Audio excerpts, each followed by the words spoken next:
आपल्याला आपलं घर तर आवडणारच, पण तुला आकाशजींबद्दल सगळ्यात चांगलं काय आवडलं? सगळ्यात जास्त आवडणारी गोष्ट? सगळ्यात जास्त मला हे आवडलं की कधी आम्हाला काही ऑप्शन्स पाहिजे की ही कसं करू शकतात, तर ते एक नाही 3-4 ऑप्शन घेऊन येतात. अलग अलग पॅटर्न्स, अलग अलग खूप काही खूप वेगळे वेगळे डिझाईन्स, आणि आम्हाला ते सिलेक्शनला पण ते भरपूर मदत झाली होती.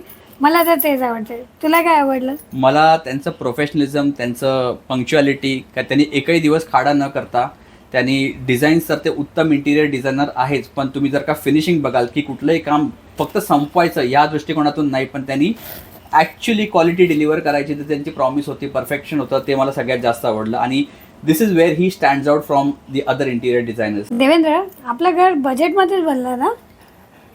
बजेट, इंटिरियर डिझायनर म्हटलं की खर्च तर येतोच, पण आपल्याला बऱ्याचशा लोकांचा असं गैरसमज असतो की इंटिरियर म्हटलं की तुम्हाला 25, 30, 40 लाख खर्च करावा लागतील. यातली गोष्ट नाही आहे. जेव्हा मी आकाशजींबरोबर मीटिंग केलेली तेव्हा एकंदरीत एक आपले डिझाईन अप्रूव्ह झाल्यानंतर त्यांच्याकडनं मी कोटेशन घेतलं होतं. त्या कोटेशन जे त्यांनी मला प्रॉमिस केलं होतं त्या कोटेशनला त्यांनी ही ऑनर दॅट कोटेशन, आणि ते मला ती गोष्ट मला सगळ्यात जास्त आवडली. आणि ते कोटेशन ऑनर करत असताना त्यांनी क्वालिटीमध्ये कुठल्याही प्रकारचं कॉम्प्रोमाइज केला नाही. जे पण ब्रँड्स त्यांनी मला प्रॉमिस केले होते, हेटिजचे, गोदरेजचे, त्यांनी सर्व जशाच्या तसे कोटेशनच्या शीटप्रमाणे त्यांनी मला दिले, आणि ती गोष्ट मला सगळ्यात जास्त आरपीला इंटिरियर्सबद्दल आवडली.